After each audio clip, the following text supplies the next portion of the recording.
Hello, Jason Gomes again. Hey, I'm a highly spiritual person. I really like art and culture, music, and, but what I also like is science. I'm a big fan of science. And one of the things that I love to look at is this is a flying saucer as described by Nikola Tesla. So it's kind of hard to see, but what you see are a bunch of coils, and then here in the center you have these little gyros, and then you have this C-clamp coil on the outside. And what he claimed was that you could fly utilizing this type of technology. And these are all patents that were classified by the United States government for decades, actually, the balance of which were owned by the J.P. Morgan Financial Corporation. So obviously not a real big surprise that this kind of information didn't make it to the public, because this was actually something that he not only theorized, but they did build. They actually realized this technology in the 50s. After they split the atomic weapon, they found out so much more about electromagnetic dynamics regarding implosion. And I want to talk a little bit about that. So just to get the very basics, this is gyroscopic precession. So what you have here is in the center, that's a spinning object which creates a torque on its environment. That's related to what Einstein was talking about with the gravitational waves being created by black holes, which are essentially extremely fast rotating objects. So you have fast rotation on this smaller dimension here, which creates a larger dimension of rotation here. So the idea is that you can use pulse coils. Now this coil is specifically aligned with 12-dimensional geometry, which is essentially how you can get something to run at very, very low resistance.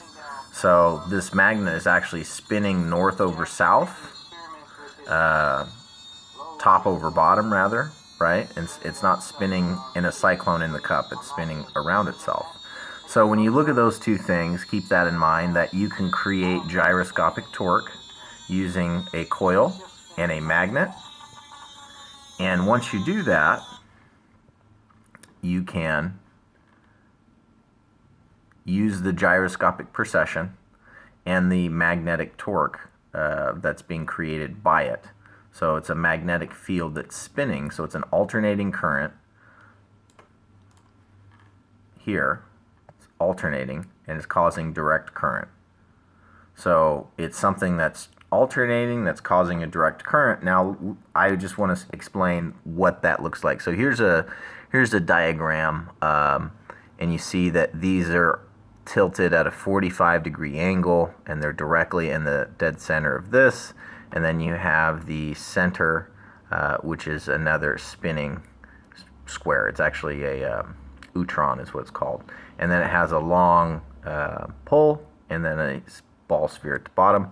So I'm going to turn on some of these other layers. So think of this first layer as sound. This is like a sound wave that's being created by this rotation, or a gravitational wave that's being created, if you'd prefer to call it that.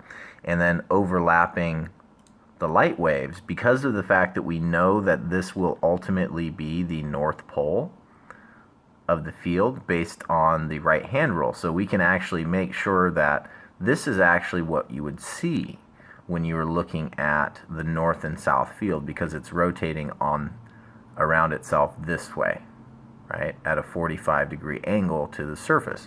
So when you get these fields overlapping, these two fields actually reinforce and lift and create a vortex that surrounds the pole, which actually, that's the reason that the pole is there, is it creates a point of electromagnetic resistance.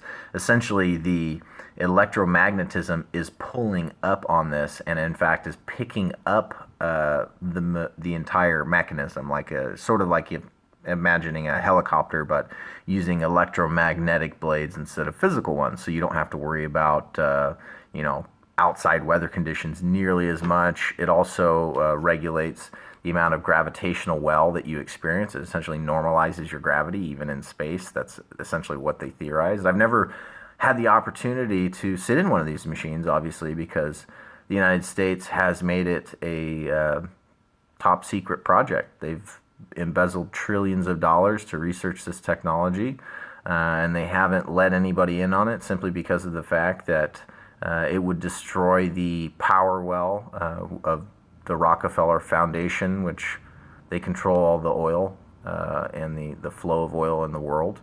And they were J.R. Rockefeller was the first billionaire in America. So he and J.P. Morgan, who held all the patents for Nikola Tesla, actually helped the Nazi Party. So you have to understand that these people were very, very wealthy, but they were also very anti-Semitic.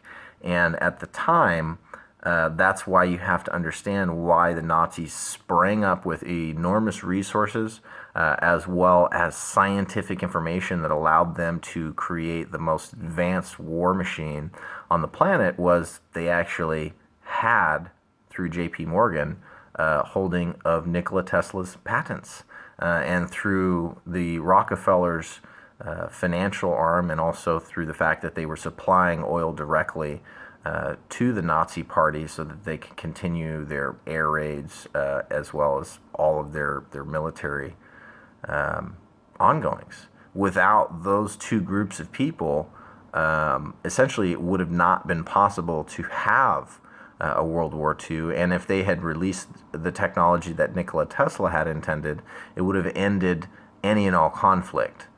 Because essentially what you're looking at is the ability to create lift and transportation without utilizing any fuel.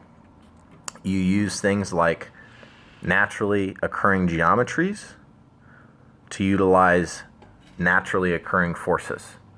Because when you look at this whole system, almost all the power that's being generated is being generated by the spinning mass. And because of the fact that once it's spinning, you're actually powering the whole thing on the spinning momentum, the spinning mass's momentum, because it's electromagnetic, because it's a magnet, and because it's moving through space on 2 dimensions of rotation.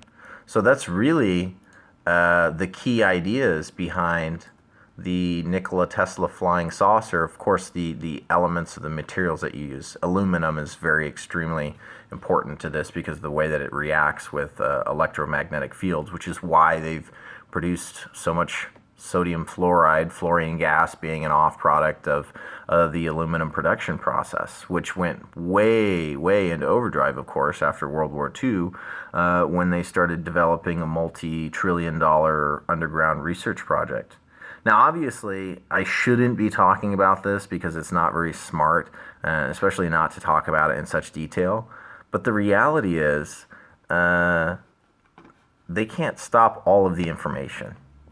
And if we share what we know collectively, we know so much more, and we have so much more power, and we have so many more ways available to us as a community of individuals working together than we will ever see as a community of individuals that are walking behind the shield of an extremely oppressive government that hides information that would be incredibly vital, even from us. That's the reality. Is the Central Intelligence Agency is there to centralize all the intelligence to make sure that it doesn't get out. And I would like to make a movement in the opposite direction. Rather than trying to centralize who has access to information and who can be successful, I want to give everybody information access so that we can all be successful together.